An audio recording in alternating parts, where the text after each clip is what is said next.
तो why it is कि जो आजकल लोग अग्रेसिव फॉर्म ऑफ गॉड से ज्यादा अपने आप को रिलेट कर रहे हैं, ऐसा क्यों चल रहा है? अभी हम शिव जी की बात कर रहे थे ना, आपको शिव जी को मानना है, आपको शिव जी की पूजा करनी कीजिए, पर शिव जी के भोलेनाथ अवतार की पूजा मत कीजिए। क्यों?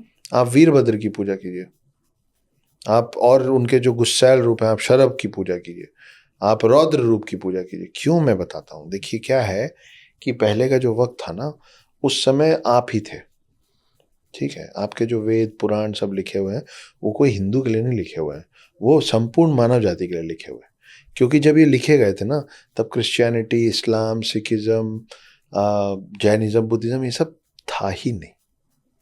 तो लिखने वाले और उसको प्रमोट करने वाले जितने भी प्रगाढ़ पंडित हुए हैं, वो सब उसको इसलिए लिख रहे थे कि संपूर्ण मानव जाति का कल्याण हो, for the betterment of human kind.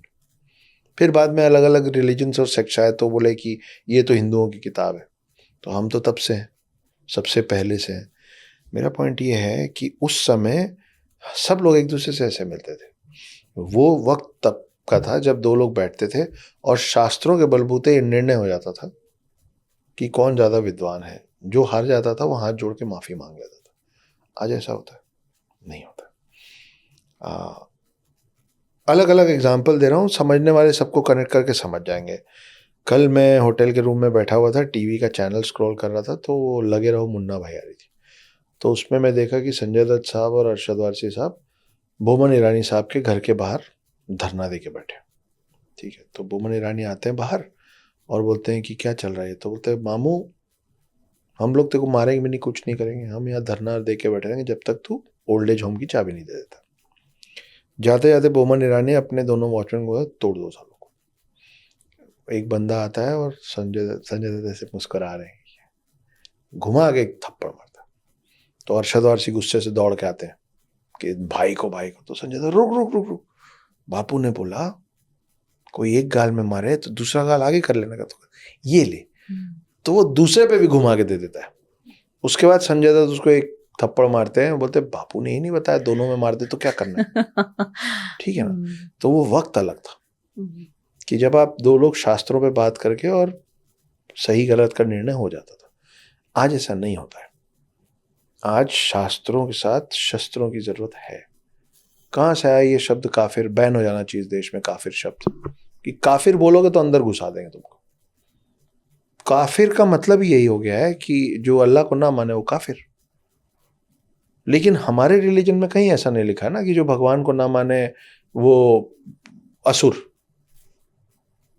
अब मैं अगर ये बोलने लग जाऊंगा कि तुम तो सब देवों के बच्चे हो, तो जो शिव को और विष्णु का ना माने, जो राम को और कृष्ण को, वो असुर, तो क्या होगा देश का?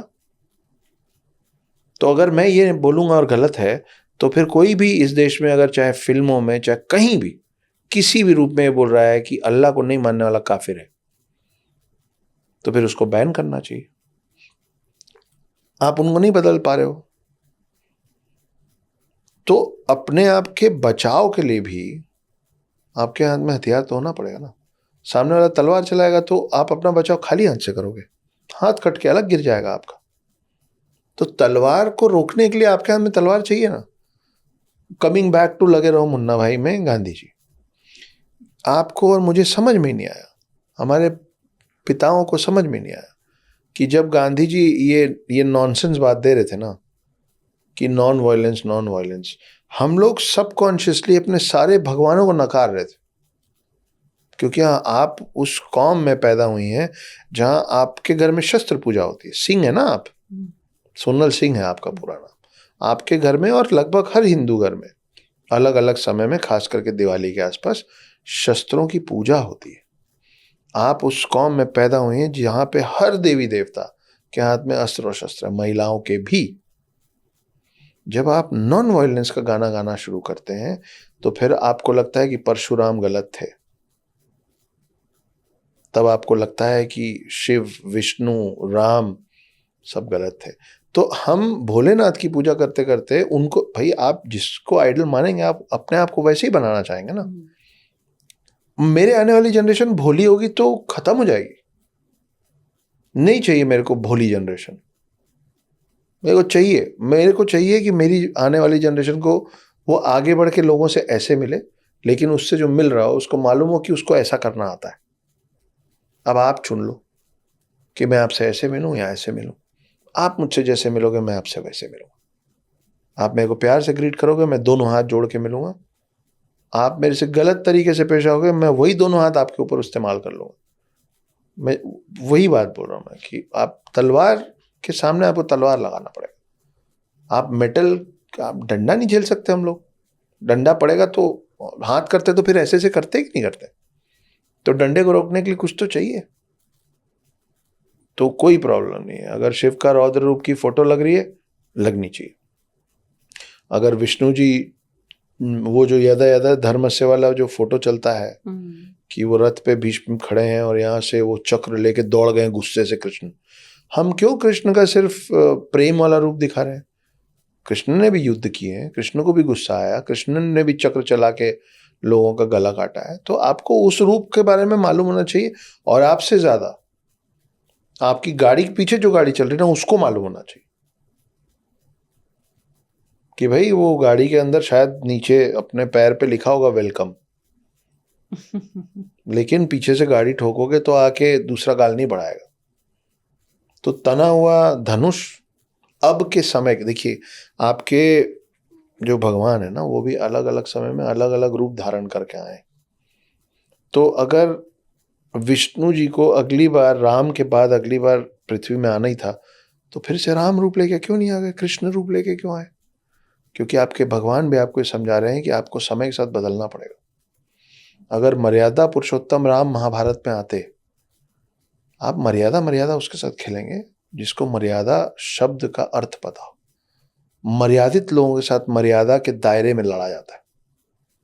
अमर्यादित लोग के साथ आप मर्यादा के दायरे में लड़ेंगे तो आप बोलेंगे शाम को 5 बज गया, मैं शंख बजा रहा हूं, मेरा युद्ध रुक गया, और वो रात को 10 बजे आपको काट देंगे। तो फिर आप खेलते रहो मर्यादा कि नहीं नहीं अभी तो सूर्योदय होगा तब होगी लड़ाई। वो उसको मतलब ही नहीं है सूर्योदय और सूर्यास्त से। उसको जब मौका मिलेगा वो आपको मारेगा। तो फिर आप रात भर लड़ोगे ना। तो आपके विष्णु भी आपको ये समझा रहे हैं कि देखो बॉस, महाभारत में राम सूट नहीं होंगे और रामायण में कृष्ण सूट नहीं होंगे। इसीलिए आप राम जी के साथ मर्यादा पुरुषोत्तम राम लगाते हैं, कृष्ण के साथ मर्यादा पुरुषोत्तम कृष्ण नहीं लगाते, क्योंकि मर्यादा में रह के महाभारत का युद्ध नहीं कराया जा सकता। आप समझ रही? तो अब आप जिस दुनिया में, जिस समय में जी रही हैं, आपके एक हाथ में अगर गीता है तो दूसरे हाथ में गंडासा या गदा होना चाहिए।